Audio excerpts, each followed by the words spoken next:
Kain tayo! First meal of the day, breakfast. Sukang may sili.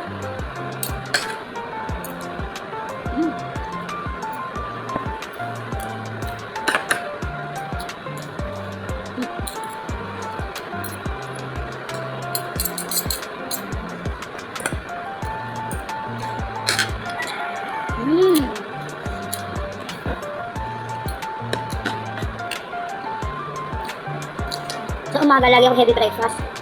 Kasi marami akong ginagawa maghapon para may energy. Tapos, pagdating ng tanghali, at saka ng hapunan. Kunti na lang. Tapos, bihira ako merienda. Pero pag sa umaga talaga, full pa ako.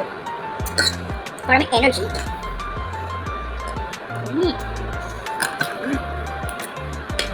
Sili. Yan. So, ayan guys.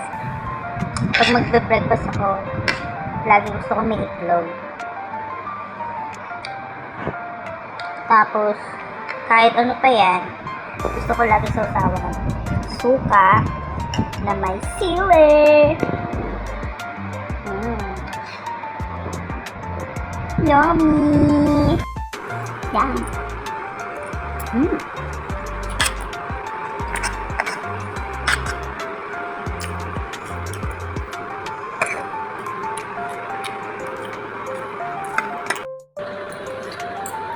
Kayo, anong almusal niyo? Ano madalas yung inaalmusal sa umaga? Kung mapapansin niyo, lagi mo ng mukbang ko. Almusal. Kasi, hindi ako makain sa tanghali. Hindi masyado. Tsaka sa hapon, lalo na pag siyempre ako nagluluto. Wala akong gana. Kasi dami kong ginagawa.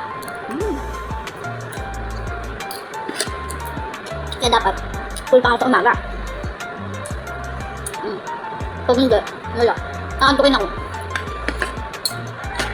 Ay, umaga ako nagigising. Pati pa lang gising na ako. Prepare na kayo breakfast nila. Lalo na pag may pasok.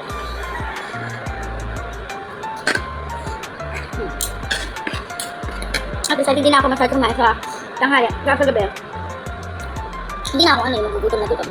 Kape.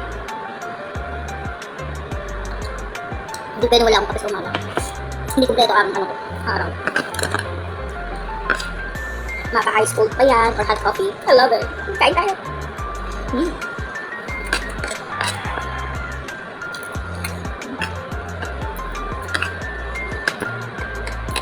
Pag nagsasangal ako guys, dito tinatanggal yung balat.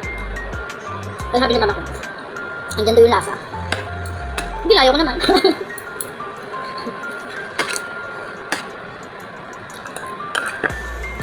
Kasi mahirap ako kumain pag walang hanghang. Parang nakakatamad. Kasi bata pala ako sa pag-bili ko na sinangan.